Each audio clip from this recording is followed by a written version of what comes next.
Visakha steel plant ప్రైవేటీకరణకు వేగంగా అడుగులు పడుతున్నాయి అధ్యక్ష. అందువలన కార్మికులు చాలా ఆందోళనకు గురవుతూ ఉండే పరిస్థితి చూస్తూ ఉన్నాం అధ్యక్ష. గత నెలలోనే స్టీల్ ప్లాంట్లోని 32 డిపార్ట్మెంట్లను ఒకేసారి ప్రైవేటీకరించేందుకు టెండర్లు పిలవడం వలన కార్మికులు తీవ్రంగా కలత చెందారు అధ్యక్ష. యాక్చువల్గా విశాఖ ఉక్కు ఆంధ్రుల హక్కు అంటూ ఆ నినాదంతో ఎన్నో పోరాటాలు జరిగాయి అధ్యక్ష. అలాగే పోలీసుల కాల్పుల్లో 32 మంది ప్రాణత్యాగాలతో ఏర్పడినది మా విశాఖ స్టీల్ ప్లాంట్ అధ్యక్ష. ఇది దేశంలోనే హై క్వాలిటీ స్టీల్ని ఉత్పత్తి చేసే ప్లాంట్ అధ్యక్ష. అలాంటి స్టీల్ ప్లాంట్ ప్రైవేటీకరణకు బలైపోతుంది అని చెప్పి కార్మికులు ఎంతగానో ఆందోళన పడుతున్నారు అధ్యక్ష. అలాగే ఉత్తరాంధ్ర ప్రజలతో పాటు రాష్ట్ర ప్రజలందరూ కూడా ఆందోళన పడుతూ ఉండే పరిస్థితి చూస్తూ ఉన్నాం అధ్యక్ష. ఈ అంశంలో 15 నెలల క్రితం జరిగిన పరిణామాలను ఒకసారి గుర్తు చేసుకుందాం అధ్యక్ష. గత ఎన్నికల టైంలో ప్రస్తుత ముఖ్యమంత్రిగా ఉన్న చంద్రబాబు నాయుడు గారు స్టీల్ ప్లాంట్ పరిరక్షణ కోసం ఎంతవరకైనా వెళతాని హామీ ఇచ్చారు అధ్యక్ష. అలాగే ప్రస్తుత డిప్యూటీ సీఎంగా ఉన్న పవన్ కళ్యాణ్ గారు స్టీల్ ప్లాంట్ని ప్రైవేటీకరణ జరగనివ్వమని చెప్పారు అధ్యక్ష. గౌరవ మంత్రి గారు అయిన లోకేష్ గారు కూడా స్టీల్ ప్లాంట్ ప్రైవేటీకరణ జరగనివ్వమని చెప్పారు అధ్యక్ష. వాళ్ళ మేనిఫెస్టోలో కూడా స్టీల్ ప్లాంట్ని పరిరక్షిస్తామని చెప్పారు అధ్యక్ష. ఎన్నికల్లో టీడీపీ, బీజేపీ, జనసేన కలిసి పోటీ చేశాయి అధ్యక్ష. ఈ 3 పార్టీలు కనుక కేంద్రంలో వస్తే ఖచ్చితంగా స్టీల్ ప్లాంట్ ప్రైవేటీకరణ నిర్ణయాన్ని వెనక్కి తీసుకుంటారు అని మా ప్రాంత ప్రజలు భావించడం వలన రాష్ట్రంలో ఎక్కడా లేని మెజారిటీలు విశాఖలో కూటమి ఎమ్మెల్యేలకి, ఎంపీలకి వచ్చాయి అధ్యక్ష. అయితే చంద్రబాబు నాయుడు గారు ముఖ్యమంత్రి అయ్యారు అధ్యక్ష. మోడీ గారి ప్రభుత్వం కేంద్రంలో వచ్చింది అధ్యక్ష. విశాఖ స్టీల్ ప్లాంట్ పెట్టుబడుల ఉపసంహరణ నిర్ణయాన్ని వెనక్కి తీసుకుంటూ ప్రకటన చేస్తారని మా ప్రాంత ప్రజలందరూ భావించారు అధ్యక్ష. ఏ నెలకు ఆ నెల, ఈ నెలలోనైనా స్టీల్ ప్లాంట్కి ప్రభుత్వ రంగంలో కొనసాగేట్టుగా చేస్తాము అని ప్రకటన వచ్చేట్టుగా గౌరవ ముఖ్యమంత్రి చంద్రబాబు నాయుడు గారు, అలాగే ఉప ముఖ్యమంత్రిగా ఉన్న పవన్ కళ్యాణ్ గారు కేంద్రంతో ప్రకటన చేయిస్తారని ఎంతగానో కార్మికులు, ప్రజలు ఎదురు చూడడం జరిగింది అధ్యక్ష. అయితే టీడీపీ, జనసేన ఎంపీల మీద ఆధారపడిన కేంద్రం ప్రభుత్వం పైన ఉంది కాబట్టి ఒకవేళ మీరు ఈ పెట్టుబడుల ఉపసంహరణ నిర్ణయాన్ని వెనక్కి తీసుకోకపోతే మా మద్దతు ఉపసంహరిస్తాము అని భయపెట్టైనా దాన్ని ఆపుతారు అని చెప్పి ఎదురు చూడడం జరిగింది అధ్యక్ష. అయితే అలాగే స్టీల్ ప్లాంట్కి సొంత గనులు కేటాయించేలా చేస్తారనేసి ప్రజలు ఎదురు చూశారు అధ్యక్ష. అయితే తీసుకుంటే అధ్యక్ష, గత 15 నెలలుగా స్టీల్ ప్లాంట్ ప్రైవేటీకరణ ప్రయత్నాలు కనీసం ఆగలేదు అధ్యక్ష. ఆగలేదు సరికదా, ఇప్పుడు ప్రైవేటీకరణ మరింత వేగవంతం అవుతూ ఉంది అనేసి కార్మికులు ఇప్పుడు రోడ్డెక్కారు అధ్యక్ష. విశాఖ ఉక్కును ముక్కలుగా చేసి ముందు అమ్మేసి భవిష్యత్తులో పూర్తిగా అమ్మేసే కుట్ర జరుగుతుందని సాక్షాత్తు కార్మికులే ఆందోళన చేస్తూ ఉండే పరిస్థితి ఉంది అధ్యక్ష. కార్మికులతో కానీ, కార్మిక సంఘాలతో కానీ ఎవరితో మాట్లాడినా కూడా చాలా ఆందోళన వ్యక్తం చేస్తూ ఉండే పరిస్థితి ఉంది అధ్యక్ష. 2025 జనవరి 16న కేంద్ర ప్రభుత్వం స్టీల్ ప్లాంట్కి ప్యాకేజ్ ప్రకటించింది అధ్యక్ష. అది 11,440 కోట్లు ప్రకటించింది అధ్యక్ష. అయితే ఇంకా స్టీల్ ప్లాంట్కి తిరుగుండదనేసి కొందరు నాయకులు కూడా చెప్పడం జరిగింది అధ్యక్ష. కానీ అధ్యక్ష, ఆ 11,440 కోట్ల ప్యాకేజ్ వలన స్టీల్ ప్లాంట్ ప్రైవేటీకరణ ఆగలేదు సరికదా. ఇందులో 8,500 కోట్లు మాత్రమే వచ్చింది అధ్యక్ష. ఇంకో 3,000 కోట్లు రావాల్సి ఉంది అధ్యక్ష. ఈ 8,500 కోట్లలో రా మెటీరియల్ కొని స్టీల్ ప్లాంట్ని బ్రతికిస్తారని కార్మికులు నమ్మారు అధ్యక్ష. కానీ స్టీల్ ప్లాంట్ని బ్రతికించే పనులేవి కూడా యాజమాన్యం చేయలేదు అధ్యక్ష. ఎందుకంటే ఈ డబ్బుల్లో ₹1 కూడా ఫ్యాక్టరీ అభివృద్ధికి ఇవ్వలేదు అధ్యక్ష. కోల్కి ₹1 ఇవ్వలేదు అధ్యక్ష. రా మెటీరియల్కి ₹1 ఇవ్వలేదు అధ్యక్ష. జీతాలకు ఇవ్వలేదు అధ్యక్ష. అలాగే కార్మికులు PFకి ఇవ్వలేదు అధ్యక్ష. కార్మికుల డబ్బులు 3,000 కోట్లు వాడేశారు అధ్యక్ష. వాటికి కూడా ఇవ్వలేదు అధ్యక్ష. ఒక్క మిషన్ కొత్తది కొనలేదు, ఉన్న మిషన్స్ని బాగు చేయలేదు అధ్యక్ష. అందులో దేనికి వాడారు అని తీసుకుంటే బ్యాంకులకు కట్టుకున్నారు అధ్యక్ష. అలాగే ఉద్యోగుల తాలూకా BRS కోసము, GST చెల్లింపుల కోసం వాటిని ఉపయోగించుకున్నారు అధ్యక్ష. సో దాని వలన ఈ ప్యాకేజీ వలన ప్రయోజనం లేకుండా అయిపోయింది అధ్యక్ష. వాళ్ళు బ్యాంక్స్ కట్టుకోవడం, BRSకి అలాగే GST చెల్లింపులకి వాడుకోవడం వలన ఇవన్నీ ప్రైవేటీకరణ కోసం చేస్తున్నారని కార్మికులు ఆందోళన వ్యక్తం చేస్తూ ఉండే పరిస్థితి అధ్యక్ష. అంతేకాదు అధ్యక్ష, గత కొద్ది రోజులుగా తీసుకుంటే 4,500 మంది సుమారుగా కాంట్రాక్ట్ ఉద్యోగులను తొలగించారు అధ్యక్ష. తొలి విడతలో 1,500 మంది పర్మనెంట్ ఉద్యోగులకి VRS ఇచ్చి పంపించారు అధ్యక్ష. రెండో విడతలో మరో 1000 మందికి VRS కోసం దరఖాస్తు చేయించారు అధ్యక్ష. ఇప్పటికి 8,000 మంది R కార్డులు ఉన్న వాళ్ళకి ఉద్యోగాలు లేవు అధ్యక్ష. కానీ ఉద్యోగాలు ఉండి ఆర్ కార్డులు ఉన్న వాళ్ళకు కూడా ఇప్పుడు తొలగించేస్తున్నారు అధ్యక్ష. గత ఏడాదిగా కార్మికులకి జీతాలు కూడా సక్రమంగా చెల్లించలేదు అధ్యక్ష. ఉద్యోగులకు ఇచ్చే అలవెన్సులు కూడా పూర్తిగా తగ్గించారు అధ్యక్ష. పండుగలకు కూడా ఉద్యోగులు పస్తులుండే పరిస్థితి ఈరోజు స్టీల్ ప్లాంట్లో ఉంది అధ్యక్ష. కరెంటు బిల్లుల్లో కూడా రాయితీలు ఎత్తేసిన పరిస్థితి మనం చూస్తూ ఉన్నాం అధ్యక్ష. ఇలా సిబ్బందిని తగ్గించేస్తున్నది కేవలం ప్రైవేటీకరణ కోసమే కార్మికులు ఈరోజు ఆందోళన చెందుతూ ఉన్నారు అధ్యక్ష. అలాగే ఇవన్నీ ఒక ఎత్తు అయితే గత నెలలో ఒక పిడుగు లాంటి నిర్ణయం స్టీల్ ప్లాంట్ యాజమాన్యం తీసుకుంది అధ్యక్ష.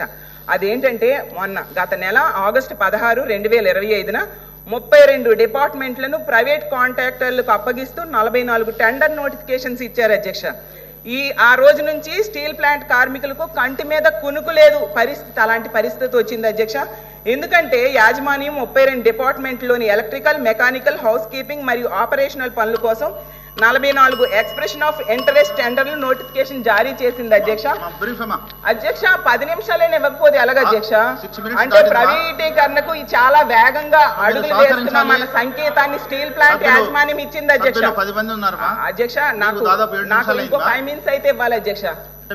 ఫ్యాక్టరీ చట్టాలు, కార్మిక చట్టాల ప్రకారం ఆపరేషనల్ జాబ్స్, అత్యంత కీలకమైన పనులు కాంట్రాక్టులకు లేదా అవుట్ సోర్సింగ్లకు అప్పగించడానికి వీల్లేని పరిస్థితి అధ్యక్ష. ఎందుకంటే ఫ్యాక్టరీ చట్టాలు, కార్మిక చట్టాలు అలా చెప్తున్నాయి. అలా చేయడం అంటే ఇలా చేస్తున్నారు వీళ్ళంటే పరోక్షంగా వీళ్ళు ప్రైవేటీకరణ చేస్తున్నారు అనే విషయం కార్మికులందరికీ అర్థమైంది అధ్యక్ష. అందుకే ఈరోజు రోడ్డెక్కి ఆందోళన చేస్తున్నారు అధ్యక్ష. ఈ ప్రైవేటీకరణ నిర్ణయం వెనక్కి తీసుకోవాలనేసి ఫైనల్గా చెప్తున్నాను అధ్యక్ష. బీహార్లో నితీష్ కుమార్ గారు ఉన్నారు అధ్యక్ష. ఆయనకున్న బలంతో ఏం కావాలంటే అది సాధించుకుంటున్నారు అధ్యక్ష. మరి మా వైజాగ్ స్టీల్ ప్లాంట్ కోసం ఎందుకు గనులు మన వాళ్ళు సాధించుకోలేకపోతున్నారని నేను అడుగుతున్నాను అధ్యక్ష. దీనికి సమాధానం చెప్పాల్సిన బాధ్యత ప్రభుత్వానికి ఉంది అధ్యక్ష. Private steel plant Arcelor metal గనుల కోసం మన వాళ్ళు కేంద్రాన్ని అడుగుతున్నారు అధ్యక్ష. మరి దానికోసం అడిగే బదులు ఎన్నికల్లో హామీ ఇచ్చారు, ప్రాణ త్యాగాలతో ఇప్పుడే మీరు చెప్పారు సార్, గౌరవ మంత్రి గారు ఇప్పుడే చెప్పారు, ప్రాణ త్యాగాలతో ఏర్పడ్డ విశాఖ స్టీల్ ప్లాంట్లో కోసం మాత్రం ఒత్తిడి తేవట్లేదు అధ్యక్ష. ఆ ఆవేదన కార్మికుల్లో ఉంది అధ్యక్ష. అలాగే అధ్యక్ష 2 నిమిషాలు అధ్యక్ష. అలాగే అధ్యక్ష 2 నిమిషాలు అధ్యక్ష. అలాగే పక్క రాష్ట్రంలోని సింగరేణి క్యాలరీస్ లో ప్రైవేటీకరించేది లేదని అధ్యక్ష 2 నిమిషాలు ఇవ్వండి అధ్యక్ష. మీ వాళ్ళు ఇంకా ఉన్నారు, ప్లీజ్ ప్లీజ్. రామ్ సుబ్బారెడ్డి గారు ప్లీజ్ సార్, 8 మినిట్స్ ఇంకా మీ సభ్యులు ఉన్నారు చాలామంది. మీకు టైం తక్కువ వస్తుంది. బీజేపీ మాట్లాడాలి, జనసేన మాట్లాడాలి, టీడీపీ సభ్యులు ఉన్నారు, అందరికి అవకాశం రావాలి కదా సార్. ప్లీజ్ కోఆపరేట్ చేయాలి అమ్మా. బ్రీఫ్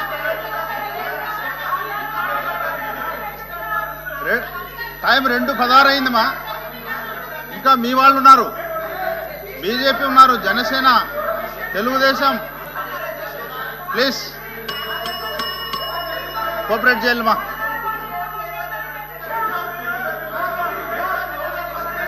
నెక్స్ట్ రామ్ సుబ్బారెడ్డి గారు ప్లీజ్ అమ్మా, ప్లీజ్.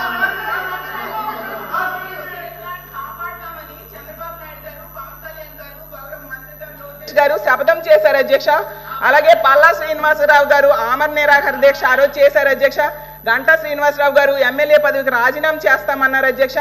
బహిరంగ సభలో కూడా చెప్పారు అధ్యక్ష. రామ్మోహన్ నాయుడు గారే చెప్పారు అధ్యక్ష. ఎవరండి కేంద్రం?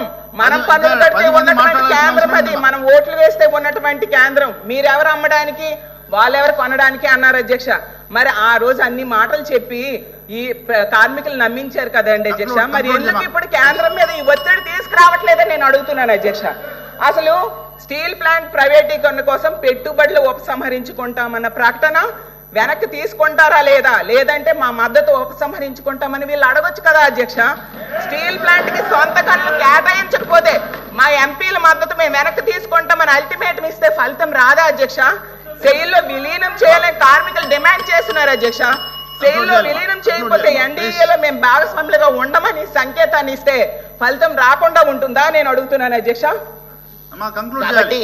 గతంలో పవన్ కళ్యాణ్ గారు చెప్పారు అధ్యక్ష, ఒంటికి ఉప్పు కారం రాసుకొని పోరాడాలి అని. సోమిరాజు గారు సార్, సోమిరాజు గారు మీరు నెక్స్ట్.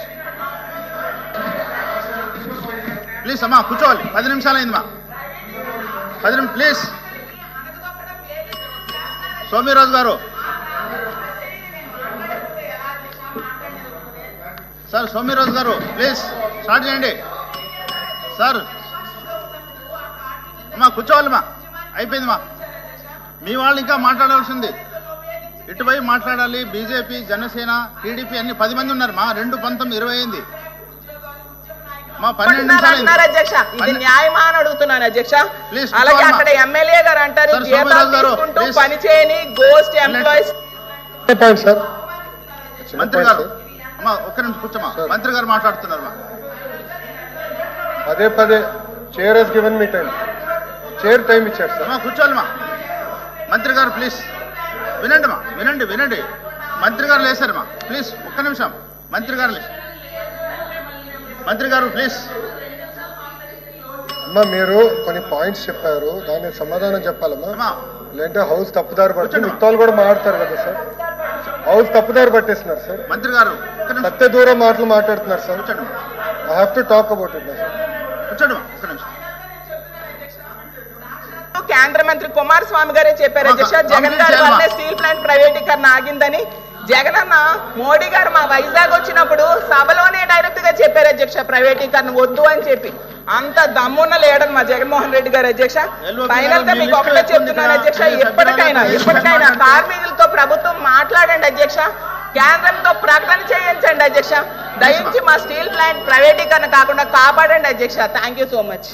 మంత్రి గారు అధ్యక్ష, ప్రైవేటీకరణ ఆగిందని మేడం గారే చెప్పారు. ఇప్పుడే స్టేట్మెంట్లో చెప్పారు ఆగిందని మేడం గారే చెప్తారు. మళ్ళీ ప్రైవేటీకరణ జరుగుతుంది అంటున్నారు. అమ్మ మీకు క్లారిటీ ఉంది అసలు ఏం జరుగుతుందో? Sir, we're in the house, every word matters sir. She has sped ఆగిందన్నారు, రికార్డ్ చుట్టుందంటే సభ వాయిదా వేద్దాం, చైర్ అనుమతితో సభ వాయిదా వేసి చెక్ చేద్దాం. ఆగిందన్నారు. మీరు ఫాలో అయినట్లేదు సార్, మేము అందరం ఫాలో అవుతున్నాం సార్. మాకు ఫాలో అవుతున్నాం మేము. మేడం గారు అన్నింది ఆగింది, వాళ్ళేదో వాళ్ళ నాయకుడి వల్ల ఆగింది అని కుమారస్వామి గారు స్టేట్మెంట్ ఇచ్చారని మేడం గారే అన్నారు. ఆగిందని అన్నారు కదా, మళ్ళీ ఎందుకు ఊకే ఇక్కడ వచ్చి గలబా చేస్తారు? నంబర్ 1. నంబర్ 2 మేడం గారు, నంబర్ 2 ఫస్ట్ ఆఫ్ ఆల్ నేనేం చెప్పానండి, మీరు కొంచెం